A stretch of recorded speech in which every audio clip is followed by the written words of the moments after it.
Welcome to the Movement PT CoffeeCast, where we sit down and talk about physical therapy, health, and whatever else comes to mind during our coffee-infused conversations.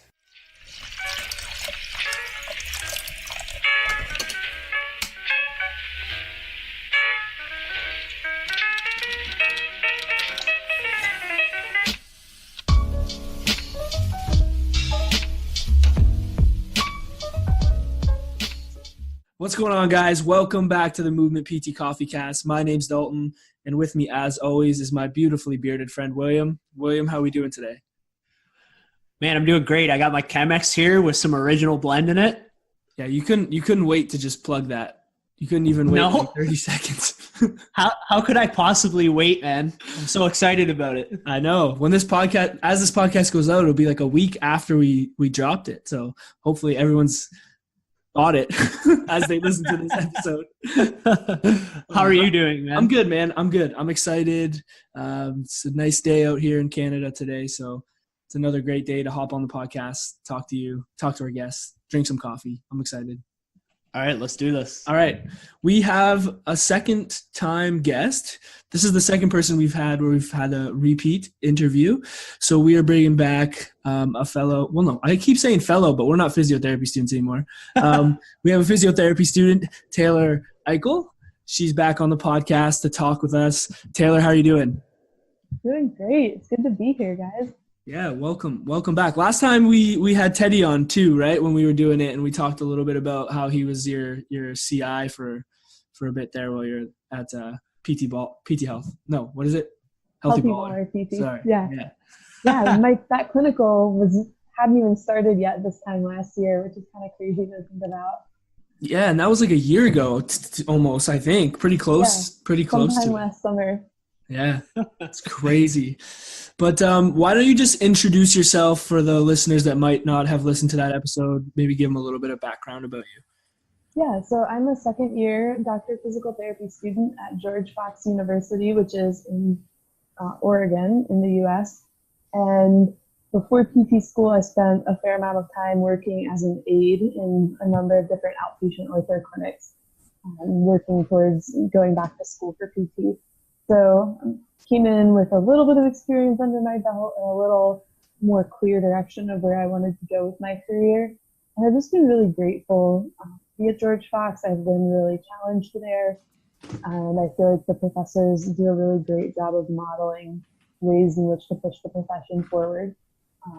But in my free time, I also like to get outside as much as I can. I've been known to skip class to go snowboarding on occasion.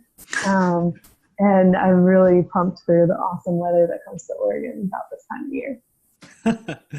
There's a lot that I feel like we'll probably talk about with what you just said there, but I like how you kind of touched on the idea that your kind of direction has become a little bit more clear.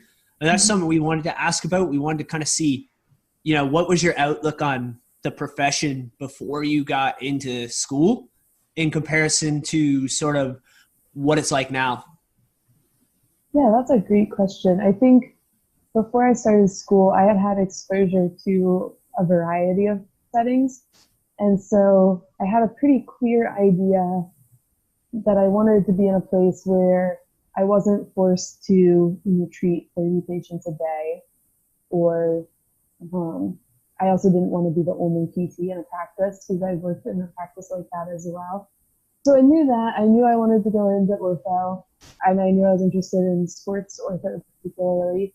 I think what really opened up my eyes in PT school was how cool neuro and peds PT and even geriatrics can be, and how much I've learned in coursework on those topics that are still really relevant to my goals and are still great opportunities for developing clinical reasoning and solidifying just really basic skills.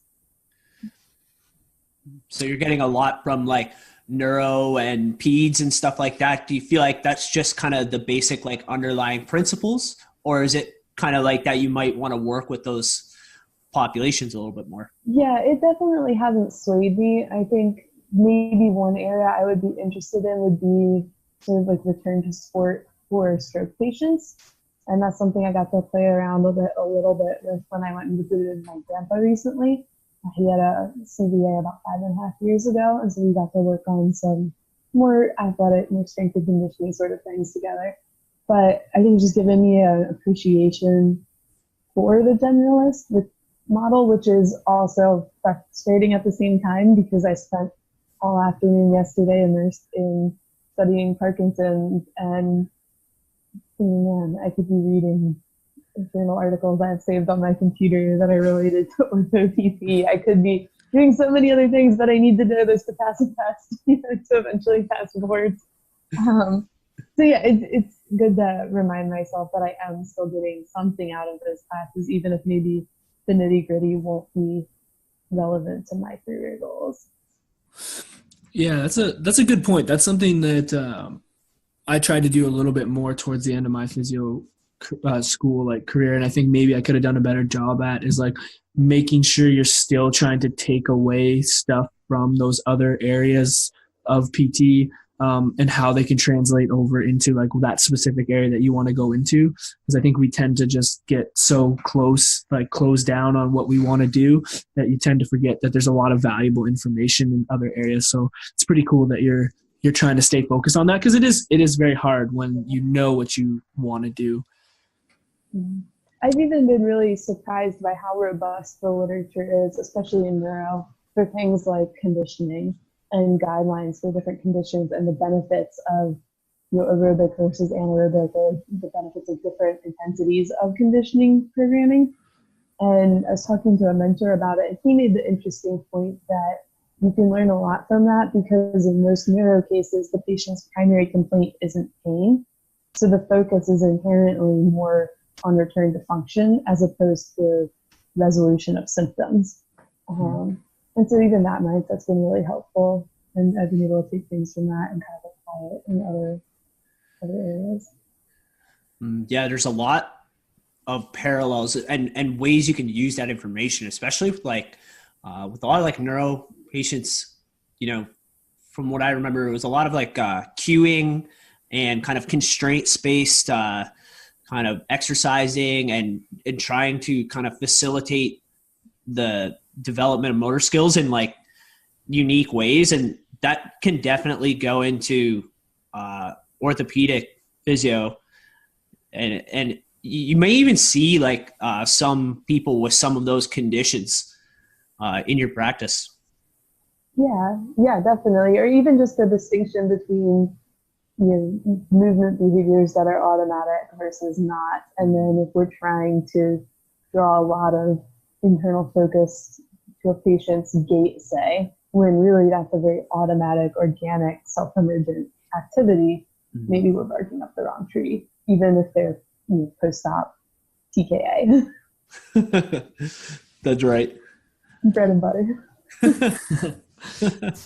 You kind of touched on it a little bit before, how you're saying you'd rather be reading this research article or whatever related to what you want to do. How have you found the balance? How have you balanced learning this new information that I'm sure you're getting through other sources that's not necessarily PT school? How have you kind of balanced that out as you've gone through?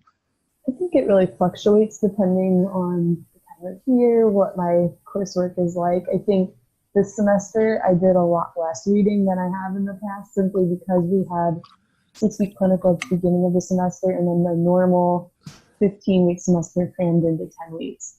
So classes were a lot longer. It was just a lot more information in a shorter period of time than what I'm used to. And I did feel like I didn't have as much time to be reading outside of class. But I've also been really encouraged by professors, hey, if you see something interesting, send it my way.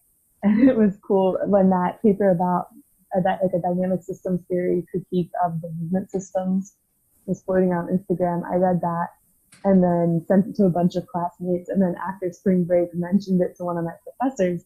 And he's like, oh yeah, I think you sent that to me. I said, no, I didn't. And it was one of my classmates had read it too and thought, oh, I bet Dr. J will appreciate this, and sent it to him. And I thought that was so cool that we're bouncing research off each other, that none of us have to read, but we all want to. And I think maybe not all programs are quite like that, but I appreciate that my professors have been really encouraging of us to read on our own and then share that with them if we find it compelling. Yeah, I find that super cool because definitely true that when you have more discussion about those things, and especially if the research is stuff you're actually interested in and you're seeking out learning it on your own, you learn so much more that way. Especially like those discussions are so important because I don't know, for me personally, like I'm not that great at reading research, so like having more perspectives on it, I definitely learn a lot better when that happens. Yeah. And I think too, kind of seeing when there are, say a group project, you have to do a presentation on it, picking a topic that's interesting to you, even if maybe the particular patient population isn't your goal. So for my not pediatrics class, the same professor, my prosthetics and orthotics class, we had to do what is called a group inquiry session where we could pick a topic and we each had to take turns, all 6 of us facilitating discussion for an hour. And so I got with my group and I said, hey, most of us don't necessarily want to work with amputees, and most of us really aren't super interested in talking about AFOs for an hour. So let's talk about adaptive sports. And we found a big review article and just broke it up into chunks. And then I found a case study to tack onto my portion, and other people found different ways to augment their portion of the discussion. So that was really fun. And even one professor, we were doing case studies of patients we had seen and then providing lit reviews as well. And she told my group that was assigned to do an ICU case, she said, how about you look at psychosocial aspects of being in the ICU? And I found a paper that was from a nursing journal that talked about psychosocial support for patients of ICU, family of ICU patients. And that was really interesting. And it kind of identified key themes that are important to them to receive from doctors and nursing staff and what have you. And I think, our common humanity lets that be a little bit more applicable across the board, that we have to remember, we can interact with loved ones of our patients in a way that might be beneficial to them. Mm-hmm. Yeah. That kind of ties together our whole discussion where we were talking about how you can learn from those other placements, because I know that's something that what you just talked about that I learned a lot when I was on my medicine placement, just how important those psychosocial variables are, and just that aspect of human connection that you really get to practice, which is almost like amplified when it's a situation like that. I feel like that's super beneficial for the rest of your career, Yeah, that's a good reminder too, because my next rotation will be in a hospital. So it'll be interesting to see how that goes. So where are you currently right now? I know we were talking a little bit before, like you're basically done your exams in PT school for good in like a couple days, right? Mm-hmm. And then you're transitioning into clinical rotation. Is that how it works for you guys? Not quite. So I'm done the bulk of my didactic on Wednesday this coming week, so 3 days away. Whew. And then I know I have 4 more exams to go. I'm so excited. And then we have a long weekend, and then we dive right into May term, which is just classes as well, except we don't have any exams during that time. So I'm really looking forward to that, because it'll just be my cohort, there's 40 of us, and our professors hanging out for a month. Nice. Kind of tying up loose ends. That should be a great. And that weather that you're gonna. Yes, and no exams to study for, so I can take advantage of it. So does that mean you're gonna go to class, or? Yeah, I will. I will. But I'm actually really excited for some of the classes. But then we have the summer off, so my program tends to overload during the traditional school year, our coursework then. So this particular spring semester I had 21 credits, which is a lot. And then we're off until the end of August, and then I go to Illinois for 8 weeks to do a hospital rotation, so acute care at a level 2 trauma center. Oh, wow. And then I have 2 days to hightail it back to Oregon, get my stuff, get my car, drive down to Reno, and I have 9 weeks there at Nevada Physical Therapy, which I'm super pumped for, to work with John Hodges and the crew there for 9 weeks. And then I get Christmas break, then we're back for 6 weeks of classes. And then I have a final 10-week rotation that's in the works, but not confirmed yet. Cool. Yeah, that sounds like at least like a pretty exciting wrap up to your career as a physio student. Yeah, I think it'll be good. Something I want to talk to you about, and like it's something I've really appreciated about you since like, meeting you and following you on Instagram and stuff, is that like you've really taken the role of like having a voice and having an opinion and being strong in those opinions at times when it's needed. And I've really appreciated that. I think that's something that is hard to do. I mean, me and Will have both, tried been on Instagram and tried to, do what we're doing. And like at times it becomes difficult to feel confident enough to speak up about certain things. And that's something I know you do. Is that something you've always wanted to do in the role that you kind of wanted to take on? Or is it just something that kind of fell into your lap? Or how was that for you, that process? Yeah, that's a really great question. I think I may be the opposite of what you described, and that I have to rein myself in and be really careful that I'm not being confrontational for the sake of being confrontational, and really exercise judgment on when am I going to respond to something, or if I do want to post something that might ruffle feathers, maybe I'm going to type it out and then sit on it for a day or have a friend read it before I post it, just because I don't want to come across as too harsh. Which is, that's been a growing experience and a good process. And I've definitely benefited from, listening to the podcast, the You're Not So Smart podcast, talking about the backfire effect and how the way we present information really matters. So no, I don't think I necessarily sought out that role. It's maybe one that is a little bit more natural to me. And I think it really solidified this past summer, towards the end of summer. I was really sick of making exercise videos. I'm not a techie person. I don't love being on film, but I'm getting better about that. And I just really hated the logistical aspect of, getting and finding an image and making the videos and putting it together. And is my caption too clickbaity? Is it not clickbaity enough? And nobody will look at it. And somebody finally said to me, I think it was Scott Morrison, PTCOFFEECAST on Instagram. He said, well, if you don't enjoy doing it, why are you still doing it? And I told him, I feel like Instagram's opened up a lot of opportunities for me, so I need to keep delivering. And he kind of, in his sarcastic way, kind of shrugged me off and was like, whatever, Taylor. But it did spark some good thought on my end, and I realized making exercise videos is not something that I love. And I think there are plenty of people like yourselves who do a great job of it and provide value that, that need's already being met. I don't have to necessarily add my voice to the chorus if there already are great resources I can point people to. And I realized, I sat down with myself and just realized, okay, what do I love talking about? What do I think about that I want to share? And the thing that kept coming back was clinical reasoning and challenging narratives, and maybe from a slightly more clinician-facing perspective than educating Gen Pop. And so that's more the direction I've shifted, which is funny because I think a good chunk of my following on Instagram is Gen Pop. Whatever, if they enjoy it, more power to them. Yeah, I think that sort of evolved over time.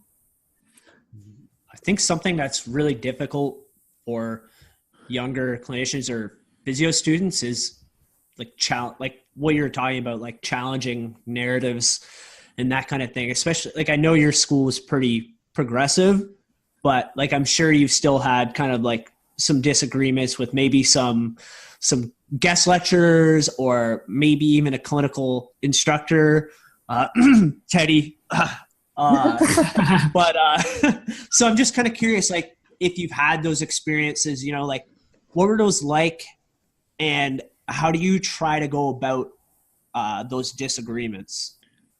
Yeah, that is a constant learning process for me. And I was laughing when you were saying that because we had a guest lecture in class on Thursday, and it sparked a lot of discussion. She was talking about the PMJ and different types of PMJ dysfunction and her methods of assessing and treating and manual therapy for it, and on and on. which is fine. It's, we had a different guest speaker who isn't quite as specialized in that, but gave us a good overview about a year ago. And then I was texting with a classmate while we were listening to this lecture, and he made the comment to me, sometimes I think they bring in these guest lecturers just to trigger us. We were both so upset about the things she was saying and the way she was talking about kind of just being really sexist and towards women, which is ironic, she's a woman, and being very belittling of us when we would ask questions and kept touting her clinical experience. And I got so fed up. And she said, I challenged her on one thing, and she kind of gave me an answer, and I didn't like it, but I let it go. And then she said something else. Oh, she had one of my classmates sitting up front, and she was talking about how just from looking at him, I can tell you right now that his mid trap and low trap are going to be weak if I manual muscle test him. Oh, and then God. went off on this little rant about how a grown man should not be able to be broken by a woman doing his manual muscle testing for mid trap and low trap.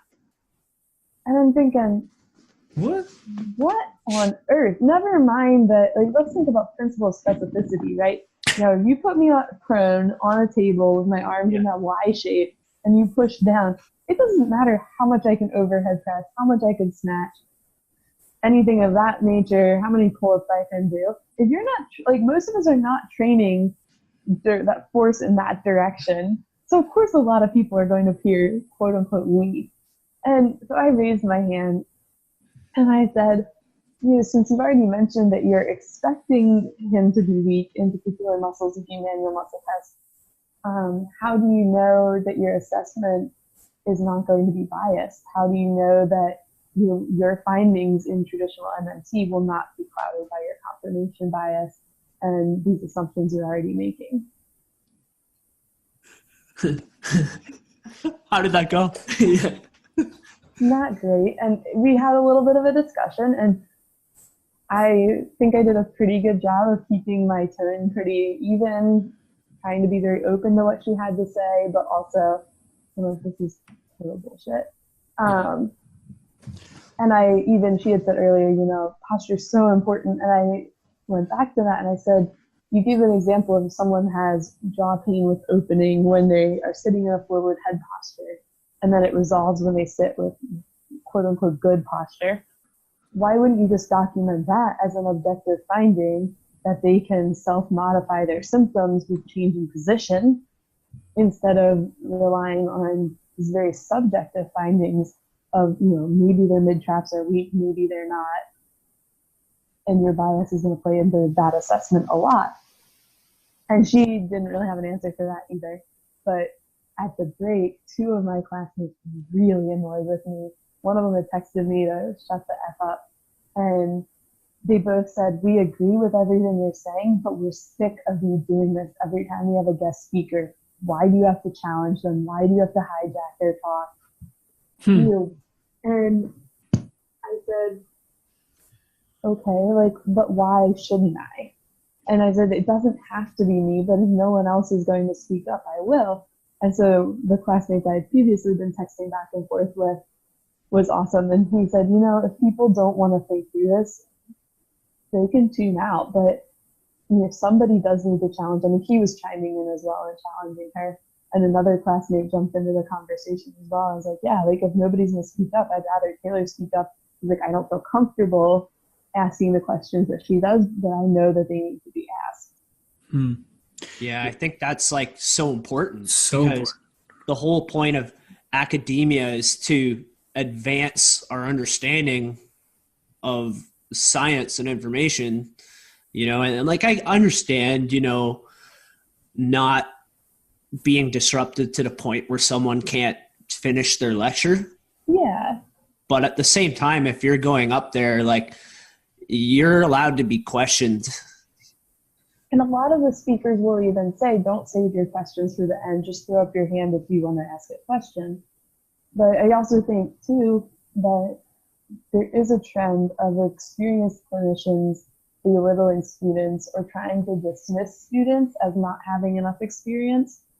And if anything, really want to push back on that and say, hey, yeah, you do have a lot of experience here, but let me challenge your thinking still, because who's to say that your bias hasn't clouded your view? And in the same way, I really appreciate we've had other guest speakers who are really good about saying, this is just something I've observed. I don't know how valid it is, or it's not something I'm going to hang my hat on, but I do keep it in mind if the other parts of the puzzle aren't fitting together. And they make a really clear distinction between when they're sharing something that is their anecdotal experience versus something that is supported by the literature. And I really appreciate that, because we should be able to deal with ambiguity and understand that there's so much we don't know. And as humans, of course, we're going to rely on our bias sometimes, even if we have the best of intentions. But let's just call it what it is and not pretend that it's some sort of special insight. Mm-hmm. Yeah. I think it's such a good point, though. Like, that's where that whole scenario that you just talked about, like, that's where true learning happens, I think. Like, at least for me, when I was in physio school, like, we had some environments that allowed us to do that, some environments that didn't allow us to do it, and we had to navigate it. But that in and of itself, like, having that conversation, speaking what your thoughts are, listening to someone else's thoughts, taking in information, having that discourse is literally what you do every single day in the profession. And it might not be with another physio, but it might be with your client that's in front of you that has some understanding that they think is a belief that they've held for a long time, and you have to try and have that conversation. So it's kind of along the same lines as that, right? In the sense that you have to know how to navigate those scenarios, and that is what we do every day. So and it's definitely a learning curve, because the next day I was at school just to study, and I ran into a classmate, and we were talking about the lecture, and she really enjoyed it. She thought it was really interesting. She liked what the woman had to say. And a different professor was up, and we came into our conversation about it, and I was getting really frustrated because my classmate just wasn't receiving it the way I had. And I was like, that woman was full of crap. And it was really annoying. And afterwards, reflecting on that, I realized, A, that probably wasn't the best way to talk to my classmate about it. B, the professor that was coming in, who I respect immensely, wasn't there for the talk, had no context. And that's really not if I want to speak my piece, that's probably not the most professional way to say it to someone I'm trying to convince, versus ranting with a classmate that totally agrees with me, then, that might be different. So even in being bold and being willing to challenge, I think there's always room for that self-reflection and realizing, am I really doing this to the best of my ability, or are there ways I can improve that? Yeah. Been there before. Yeah, that's a hard scale to balance, I think, because clearly, you're frustrated because you care a lot about the topic, and I find myself doing the same thing, like getting really emotional about just what's being said and then having that reaction. But I like that you're kind of like talking about that reflection, like of just like, okay, well, how could I actually go about this next time? But it's definitely not, there's no perfect way to do it. Like if you have a disagreement with somebody who's in a power position, and even like you said, like some people aren't going to want to talk in front of the class and speak up or not necessarily like speak up, but question somebody in authority position. I think that's not necessarily a role for everybody, So I know, Taylor, you had one more comment about the whole challenging professors or someone else's views that you wanted to add into the conversation there. Yeah, so shout out to my professor, Dr. Jacobson, who's really influenced the way I think about this.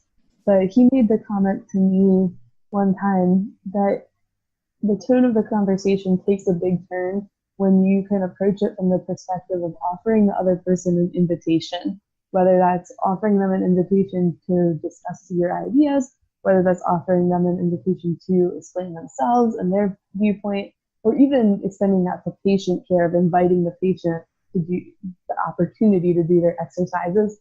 I think that subtle shift in mindset can be really helpful, both in the way we approach it to maintain a very humble position and keep sort of that, affirming the autonomy of the other person. But then also, if you are trying to present a perspective different than what they are offering, it's a lot easier to not take it personally because they chose not to enter into that discussion with you.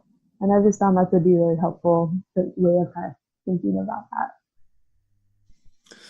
Yeah, that's a really good point. I think that's a good point too when you're interacting with clients, inviting them into the conversation and seeing if they're willing to put that stuff on the table and want to have a discussion about it. Because sometimes people aren't, and I've ran into that trouble myself where you're almost trying to force it on them when maybe they're not ready or they don't want to have that conversation. And that comes with like learning as time goes on to like when it's appropriate to do that. But it's a very good point.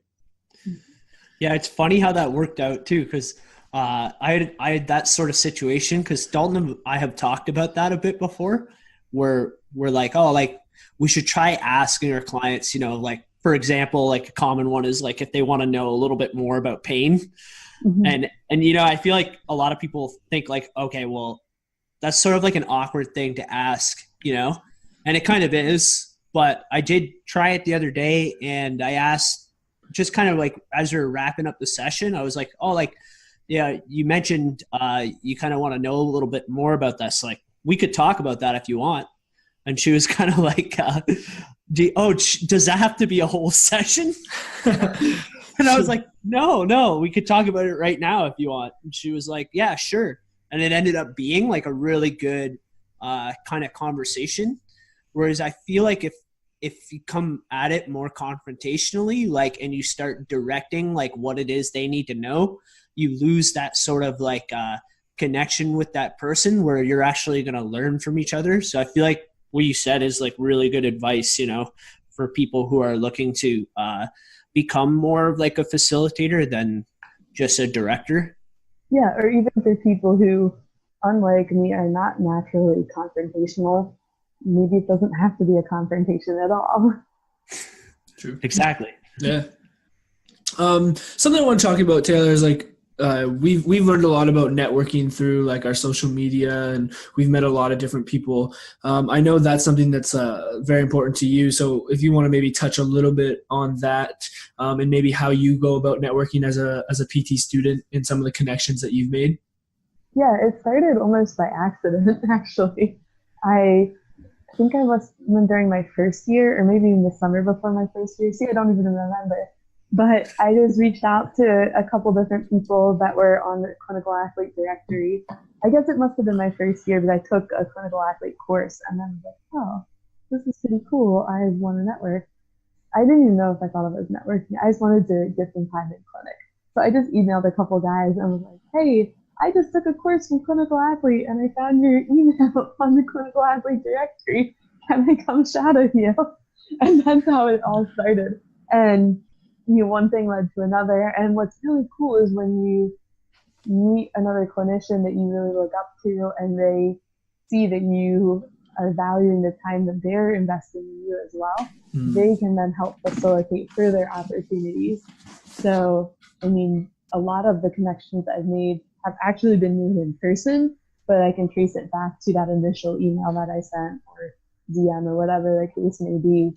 So you just have to put yourself out there. And I say, use your status as a student and leverage that. Oh, 100%. If you think it's awkward to reach out and like, hey, I'm a student, can I come learn from you? It's probably more awkward to be like, hey, I'm a fellow professional, can I come learn from you? Which it shouldn't be awkward. But now's the time when it's easiest and probably most well received, because we're not direct competitors with anybody. If people are going to take it that direction, and we should be trying to soak up as much as we can. And the great thing about physio is we all on some level understand that PT school is tough, and we can encourage each other and commiserate a little bit over that.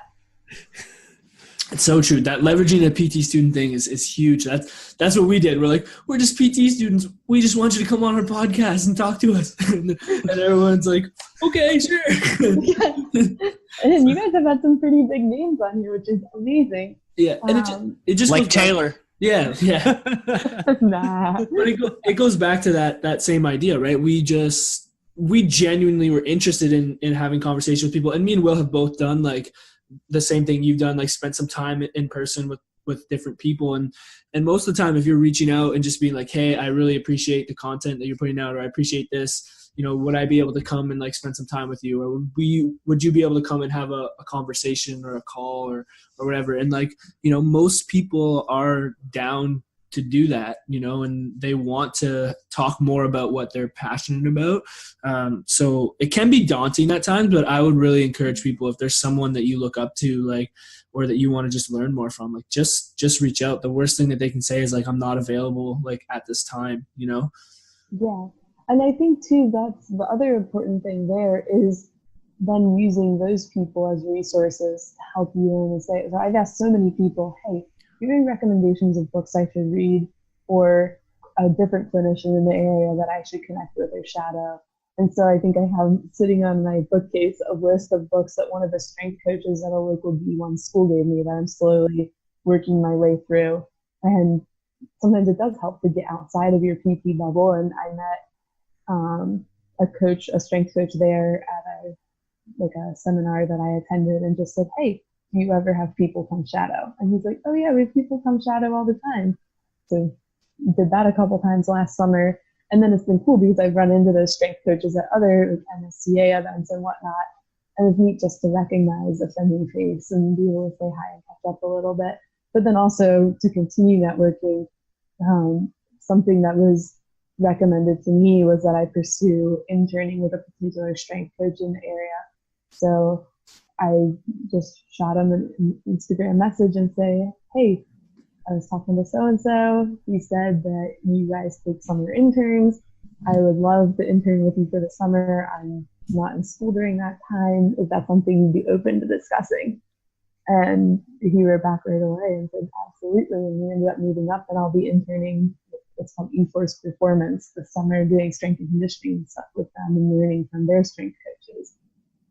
Yeah, that's awesome. And I mean, who knows what that turns into, right? Like, that's the one thing. And like, your intention is not to have it, you know, you just want to learn, you want to grow, you want to meet people. But like, when you reach out in that way and have the best intentions with it, who knows what that becomes. Like, I look at my situation right now, and Will, like, both of our situations, the jobs that we have as a physio, the job I have as a strength coach was the same scenario as what you just talked about. Like, we basically just reached out, networked, and those opportunities came back around when the time came. And now they're like continuing to give to us as like, one, career options, two, as like continuing to just learn from these people. Like, you never know what that one message or conversation or whatever it is going to turn into. Like, don't limit yourself with that, for sure. Yeah, and even if it doesn't have, you know, a long-term benefit, I think it's still just good to get practice at putting yourself out there. So I think of one clinician I shadowed a couple times. I was really excited about learning from him. And as time's gone on, honestly, I've lost a lot of respect for him as a clinician, as I've gotten to see that maybe how he markets himself sometimes isn't how he actually treats patients, or just different decisions that he's made in his business. And that's a learning opportunity too, to say, hey, okay, you know, I have a really different way of thinking about this and thinking about clinical practice and thinking about how I present myself online. But I still learned from, you know, that short-lived mentorship relationship. Yeah, for sure. Is there anything else you want to chat about? You have the mic, so is there anything on your mind? Anything new coming up that you're excited about or passionate about right now? Well, there are always lots of things that I'm excited and passionate about, but I think that does bring up a good topic. I was talking with one of my roommates who's also in PT school, and I was fired up about something. And he said, Taylor, not everybody can be as passionate as you. And I think, you know, accounts like you guys or Level Up tend to attract people who have that similar drive and that similar hunger for knowledge and the desire to just improve as people and clinicians. And so I just encourage anybody out there, it's okay if you feel like your classmates don't get you sometimes. And sometimes that also means that you'll form friendships with people you maybe didn't think you would, or bond over similar passions in maybe a way that you wouldn't if you weren't so open about your interests and what gets you fired up. So just be you. I think it's a fine line between not caring what people think and also being open to meaningful feedback. So just choose wisely who you ask for feedback and take that seriously. But then beyond that, just do you. Yeah, no, that's awesome. That's a great piece of advice for sure. I think that's a great way to close it. I think so too. Taylor, why don't you just leave where people can find more about you? Yeah, the best way to get in touch with me is just on Instagram. It's just my name, @taylor.eckel. And shoot me a DM and I'll get back to you. Sweet. Taylor, thanks for coming on. We really appreciate it. It's always fun talking to you. Good luck with your last couple exams. Crush it. And then you're done with your PT exams for life. We're pumped for you. Enjoy the rest of your opportunities in the nice weather out in Oregon. Thanks, Dalton. All right, Taylor. We'll talk to you soon. All right, bye. Bye. Awesome.